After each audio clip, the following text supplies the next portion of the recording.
Since kayo yung merong girl best friend, meron na ba kayong nagawa with your girl best friend na naging uncomfortable yung partner ninyo?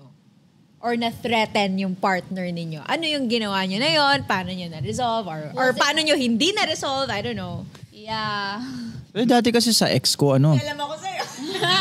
Ako din. Alam ako sa'yo. Ito kasi, yung dati kasi yung sa ex ko, nag-live ako, tapos biglang nanood si Pao doon. Tapos ginoin ko, ganun. Tapos nag-live kami, ganyan, nag-usap kami. Kami ni Pao.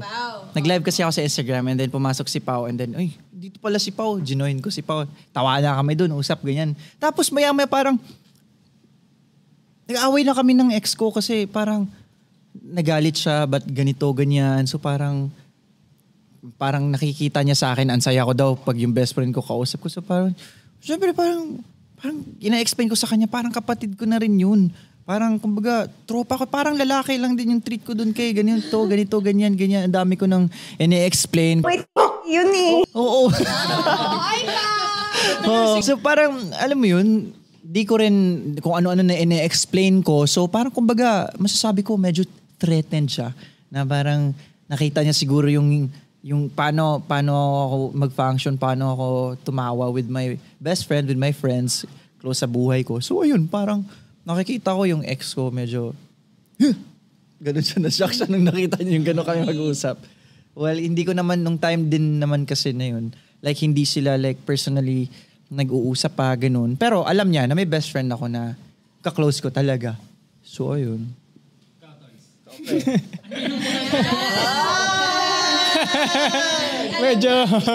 medyo, ano to, hindi ko alam kung...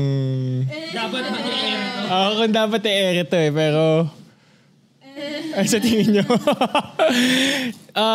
Sige, kukwento ko na lang yung mga words. Kukwento ko na lang. So, hindi naman past yung nangyari sa amin ng best. May onting history lang. Ganun. Kasi sinabi mo yung din kanina. Hindi, wala pala kaming past.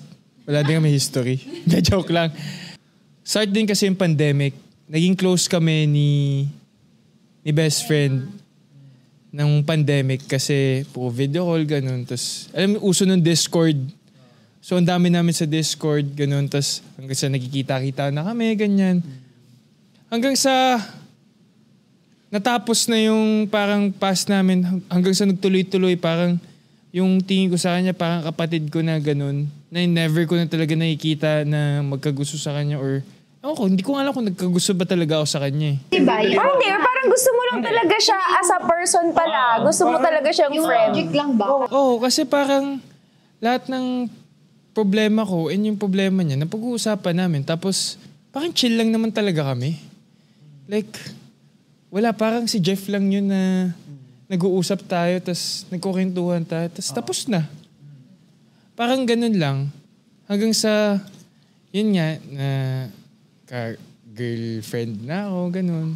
So, mali ko din kasi hindi ko na nakwento yung sa side na yun, sa side ng best friend ko. Hanggang sa nalaman niya. Na may past na konti. Konti lang. Naggaling pa sa iba, gano'n, hindi galing sa'yo. Alam mo yung kwento? Joke. Pero, yun nga, hindi alam. So, sobrang laking factor no na dapat sa simula pa lang, alam na kagad nung partner mo yung kung sino yung... Paano kayo naging friends, yung relationship nyo. Lalo na ngayon sa situation ko ngayon, importante siyang tao para sa akin. Kasi ang laking support din na binigay niya lalo na nung nagsimula mag-artista. So, siguro yun yung lesson na tutunan ko dun. Sabihin mo na lang. Hindi ka naman siguro i-judge ng tao kung gusto ko talaga niya.